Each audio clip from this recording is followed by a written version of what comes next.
Kalau semua orang belajar agama masuk ke dasarnya, jujur pada diri sendiri, hasil belajar agama itu adalah kasih sayang. Tidak ada madhab-madhaban lagi, tidak ada golongan-golongan lagi. Semua kita akan berkasih sayang dengan siapapun, dan itu indah.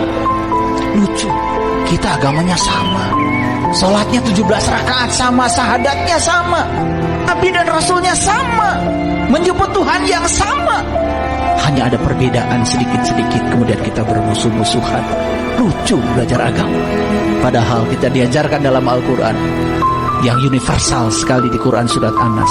Qul a'udzu birabbin nas. Aku berlindung pada Tuhannya manusia. Yang ada di semesta ini adalah Tuhannya manusia. Tidak ada Tuhan golongan ini, golongan ini, golongan itu. Tidak ada. Bahkan itu diabadikan secara universal di penghujung Quran surat An-Nas. Dan sering kita baca, cuman sayang kita membacanya tidak berkesadaran. Sekarang bacalah ayat itu dengan kesadaran. Qul a'udzu birabbin nas. Aku berlindung pada Tuhannya manusia. Jadi manusia itu siapa? Siapa manusia?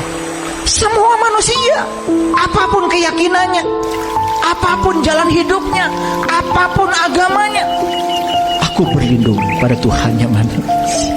Saya kalau baca ayat itu bukan tertarik pendeknya, saya tertarik isinya. Qul a'udzu birabbin nas, malikin nas. Malikin nas, malik milik, yang memiliki semua manusia, rajanya manusia, yang menguasai manusia. Dia pemilik semua manusia. Apa haknya Anda merendahkan manusia yang lain? Pemiliknya saja tidak pernah merendahkan ciptaannya. Pemiliknya saja menghormati dan melayani semua yang diciptakannya dengan penuh cinta kasih tanpa batas. Anda siapa? Siapa Anda? Berani melecehkan orang lain, merendahkan orang lain. Siapa Anda? Coba baca ayat itu dengan kesadaran. Qul a'udzu birabbin nas, malikin nas, ilahin nas, min syarril waswasil khannas. Waswas alladzi waswisu fi sudurin nas. Di situ kita bisa sadar. Yang suka waswisu, yang suka membisik, kesadaran siapa itu? Baca coba dengan kesadaran. Kenapa Nabi Muhammad mengatakan kalau Anda membaca surat An-Nas sama dengan membaca sepertiganya Al-Quran? Kenapa Nabi mengatakan itu? Jangan mikirin pahala. Pikirkan kalau Nabi mengatakan kalau Anda baca surat ini sama dengan membaca sepertiganya Al-Quran, dan ternyata kalau isinya digali, subhanallah, betul-betul sepertiganya Al-Quran. Wah, saya baca senang karena apa? Pahalanya sama dengan sepertiga, pahala lagi.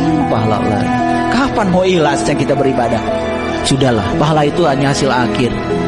Kalau kita ibadahnya bagus, udah serah Allah aja mau ngasih apa. Bahkan Allah itu kita nggak ibadah aja dikasih kok. Betul apa tidak? Dan Allah itu memenuhi kebutuhan kita, bukan berdasarkan apa yang kita minta. Bahkan banyak yang tidak kita minta diberikannya secara cuma-cuma, bukan karena cinta kasih Allah. Maka tugas kita cuma satu, semua yang sudah diberikannya kepada kita syukuri, tumbuhkan rasa berkecukupan dalam diri. Karena dengan demikian Allah berjanji, la in syakartum la azidannakum. Allah akan melipat gandakan nikmat kepadamu jika kamu merasa berkecukupan dengan yang aku berikan. Dan siapapun yang terus-menerus merengek-rengek meminta kepadaku, itu tanda kalau dia tidak merasa diberi olehku. Jangan sampai kita termasuk orang-orang yang tidak merasa diberi, karena terus-menerus merengek-rengek mengatur Allah supaya Allah ngikutin segala keinginan kita.